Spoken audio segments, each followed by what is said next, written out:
विद्यार्थियों नमस्कार। आधुनिक भारतीय इतिहास अध्ययन की श्रृंखला में विश्वविद्यालय परीक्षा 2023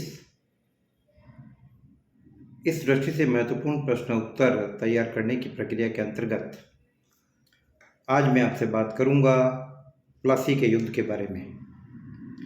मूल विषय था कि किस प्रकार से बंगाल, बिहार और उड़ीसा में ईस्ट इंडिया कंपनी ने अपनी गतिविधियों का विस्तार किया और किस प्रकार से राजनीतिक सत्ता के रूप में कंपनी शक्तिशाली तौर पर उभर कर सामने आई। उसी श्रृंखला के अंतर्गत आज मैं आपसे बात करने वाला हूँ प्लासी के युद्ध के बारे में। विद्यार्थियों, 23 जून 1757 की प्लासी की लड़ाई भारतीय इतिहास में काफ़ी महत्वपूर्ण स्थान रखती है। विद्यार्थियों, यह जंग मूल रूप से बंगाल के नवाब सिराजुद्दौला, जो कि अलीवर्दी खान का दोहिता था, और ईस्ट इंडिया कंपनी के कर्नल क्लाइव के बीच में हुई। इस लड़ाई को मूल रूप से समझने के लिए हमें इसकी पृष्ठभूमि को जानना जरूरी है और साथ ही साथ यह भी जानना जरूरी है कि इस युद्ध ने भारतीय इतिहास को किस हद तक प्रभावित किया। बेसिकली ये लड़ाई प्लासी में हुई, 23 जून 1757 को हुई। और यदि प्लासी का ज्योग्राफिकल सिचुएशन हम देखते हैं तो बंगाल में मुर्शिदाबाद के पास में नदिया जिला और भागीरथी नदी के किनारे वह क्षेत्र जहाँ पलास वृक्षों की काफ़ी तादाद थी, बहुतायत थी, इसलिए यह इलाका प्लासी के नाम से कहलाया। बेसिकली सामरिक दृष्टि से अगर हम देखते हैं तो प्लासी कोई बहुत बड़ी लड़ाई नहीं थी, इसीलिए प्लासी की जंग को ब्रिटिश रणनीति की या ब्रिटिश शौर्य की जीत नहीं माना जाता है, बल्कि प्लासी को ब्रिटिश कूटनीतिज्ञता का एक पुख्ता प्रमाण के रूप में देखा जाता है।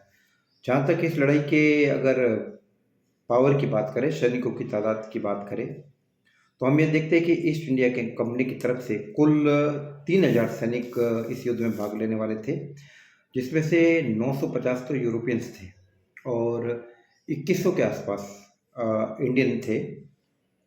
और दूसरी तरफ यदि हम इंडियन पावर की बात करें, बंगाल के नवाब सिराजुद्दौला की ताकत की बात करें, तो हम वहाँ पर देख रहे हैं कि 50,000 की फौज उसके पास है, जिसमें करीबन हम देख रहे हैं कि 35,000 तो इन्फेंट्री है, पैदल सैनिक है, और 15,000 के आसपास कैवलरी पावर है। लेकिन एक बात यह है कि नवाब की तरफ से एक्चुअली लड़ने वाले लोग तो 5,000 ही है। ऐसा क्यों हुआ, ये सारी स्थिति हम इन तमाम बातों में चर्चा करेंगे। और जहाँ तक कैजुअलिटी की बात है तो हम यह देखते हैं कि नवाब की तरफ से 500 के आसपास, कुल 500 के आसपास लोग मारे गए या घायल हुए, और वहीं कंपनी की तरफ से अगर हम देखते हैं तो लगभग 50-60 के आसपास का रेशियो सैनिकों के घायल होने या मारे जाने का है। तो कहने का मतलब यह है कि इतनी महत्वपूर्ण लड़ाई, जिसने न केवल भारतीय इतिहास को बल्कि ब्रिटिश हिस्ट्री को भी काफ़ी हद तक प्रभावित किया। कहने का मतलब ये कि प्लासी के बाद जिस प्रकार से सत्ता का नियंत्रण ईस्ट इंडिया कंपनी के हाथों में आया और प्लासी की लड़ाई के बाद मीर जाफर कंपनी के एक चमचे के रूप में, एक पिछलग्गू के रूप में काम करने लगा। कंपनी को 24 परगना का राजस्व मिला और इसके साथ साथ ही बड़े पैमाने पर व्यापक तौर पर पूरे बंगाल, बिहार और उड़ीसा में कर मुक्त व्यापार का अधिकार मिला। लॉर्ड क्लाइव और कई ब्रिटिश अधिकारियों को व्यक्तिगत तौर के ऊपर काफ़ी पैसा प्राप्त हुआ।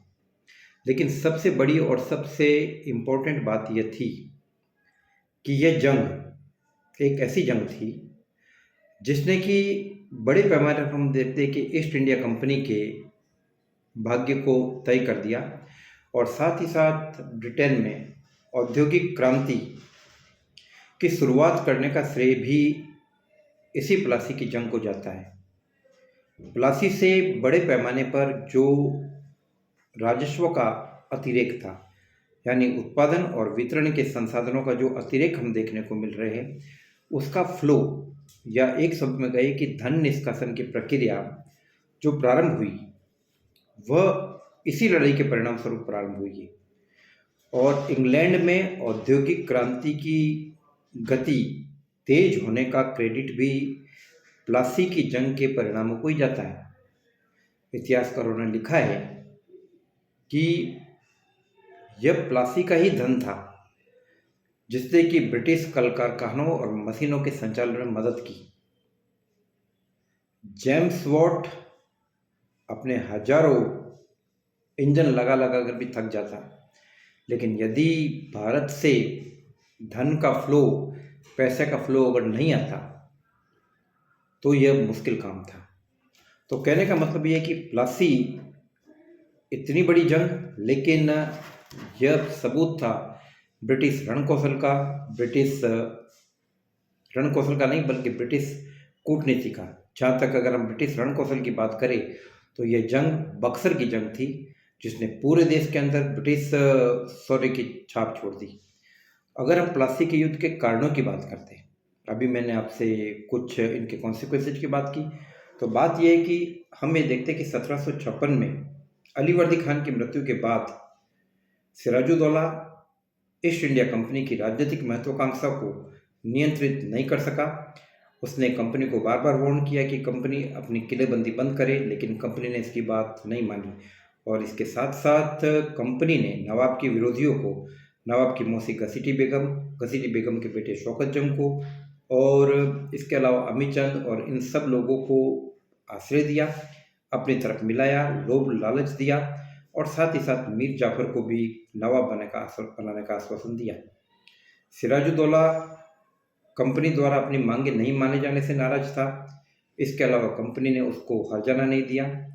तो परिणाम यह था कि कुल मिलाकर हम देखते हैं कि नवाब सिराजुद्दौला ने फोर्ट विलियम पर किलेबंदी कर दी, किलेबंदी का विरोध किया और वहाँ पर हमला करके उस पर अधिकार कर लिया।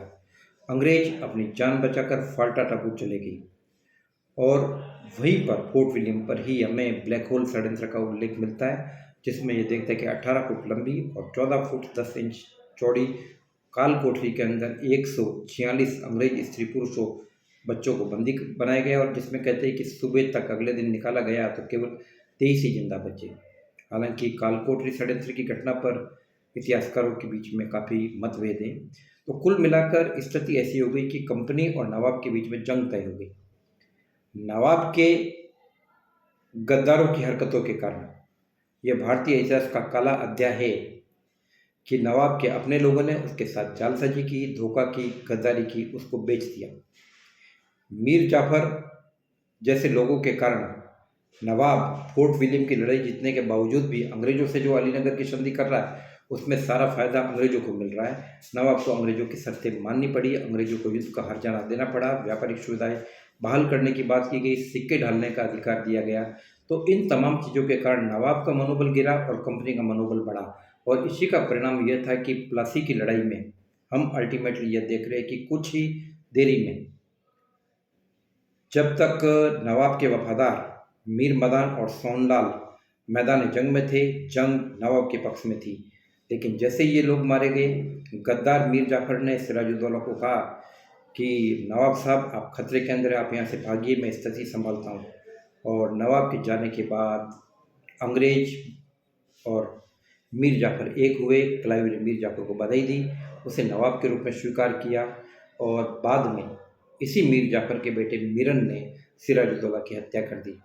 तो विद्यार्थियों, यह सोचने लायक बात है कि यदि हिंदुस्तान के इतिहास में इस प्रकार से गद्दारी और जालसाजी का इतिहास नहीं लिखा गया होता तो आज भारत का इतिहास अलग होता, और एक इंग्लैंड जैसे छोटे से देश की छोटी सी व्यापारिक कंपनी इस देश को गुलाम नहीं बना सकती। आगे के चैप्टर में हम और चर्चा करेंगे। जय भारत, जय हिंद।